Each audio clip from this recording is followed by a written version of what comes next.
This is Delta Launch Control at T-minus 56 minutes, 13 seconds and counting. We're here in the Mission Directors Center, and once again with us is Dr. Francis Everitt, the Principal Investigator for Gravity Probe B from Stanford University. And Dr. Everitt, we're pleased to have you with us again, though of course we'd prefer to have launched yesterday. I'm sure you would have as well. But we have a chance to talk with you a few more minutes about some things. And first of all, before we do, though, we have some video of the Gravity Probe B spacecraft in the payload processing facility before launch, and you can tell us maybe a little bit about what we're seeing. Okay, at the top of the picture we see the solar panels, and just behind them they're folded up so that they will fit inside the Delta launch vehicle. They'll be unfolded during the separation process. Just above them was the top of a sun shield to prevent scattered sunlight getting down into the GP-B telescope. At the bottom we are now seeing various covering of electronics boxes, but you look up now and you can see the solar paddles again. And there is, at the top is the mouth of the sun shield. Then as we stand back and look down below, covered with gold, is our Diller vessel containing 2,300 liters or 630 gallons of liquid helium. Dr. Everitt, the liquid helium, of course, is very important to the operation of the gyroscopes, and you've brought with us some models of the 4 gyroscopes on board. Could you show us what one looks like? This, in fact, is not a model, but is a real gyroscope. Not one that's been flown or will be flown, but of a quality equal to the flight ones.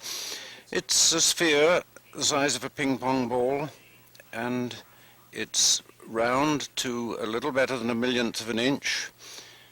If you were to blow this up to the size of the Earth, in proportion, the highest mountain would be about 6 feet, and the lowest valley likewise 6 feet. It's made of glass, a special kind of glass-fused quartz. It's coated with a thin film of a metal niobium, which at the low temperatures is a superconductor, and this is a crucial part of the whole experiment.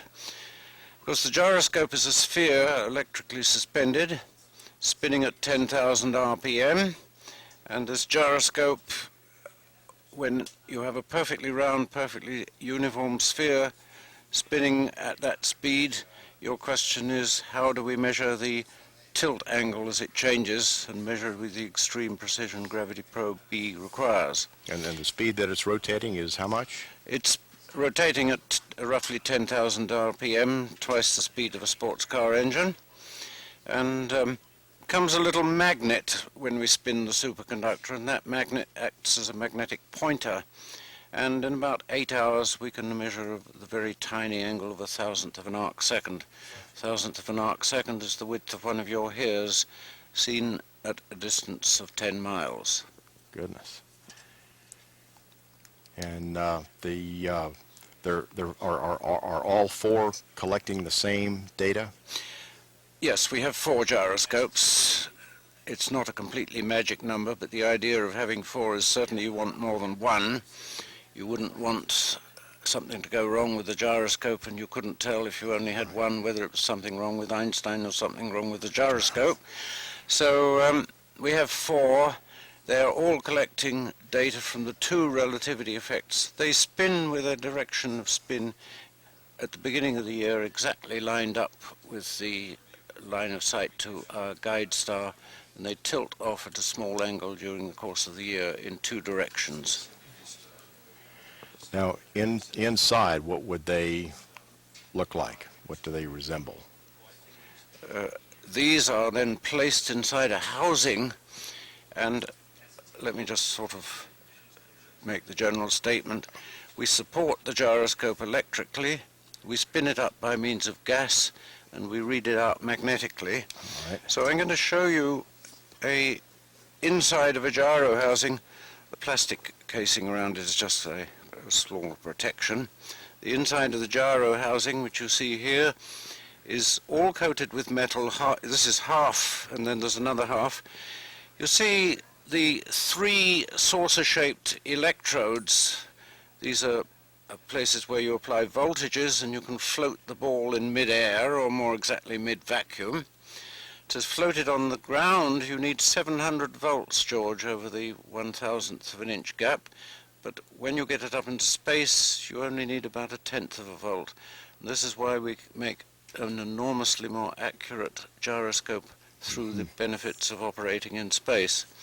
Also in this, you can see the channel through which we run the gas at the top. More or less at the top, you see it there. And this channel maybe doesn't show too well. We run gas at the speed of sound through it, and it takes about an hour to spin the ball up, after which we pump it down to an extremely high vacuum, low pressure, and it runs freely in the vacuum, and we'd expect that it would go to about half its spin speed after 100,000 years, but GP-B is not going to last that long. There's a second half of the housing also, which is nearly but not quite identical, and this is what it looks like. It also contains the circuits which make the magnetic measurement. A question that occurs to me, this is gravity probe B, but was there a gravity probe A, and is there any relationship to what this gravity probe B is doing, or was it completely different? A gravity probe A, which was flown in 1976, was a Scout rocket mission with a hydrogen maser clock on it, and on the ground were two other hydrogen maser clocks. Principal investigator was Robert Verseau at the Smithsonian Astrophysical Observatory, and the point of gravity probe A was to measure the Einstein clock shift, or redshift as it's sometimes called, namely that a clock on ground under gravity goes a little bit slower than a clock in space. And they went to 10,000 kilometers, and the change in clock rate that you expect is very slight. It's a part in 10 to the 10th, but they measured it to within 1/10,000th of a percent. That's to say they had a clock that was good to a part in 10 to the 14th. It was a very beautiful and, in my opinion, important experiment.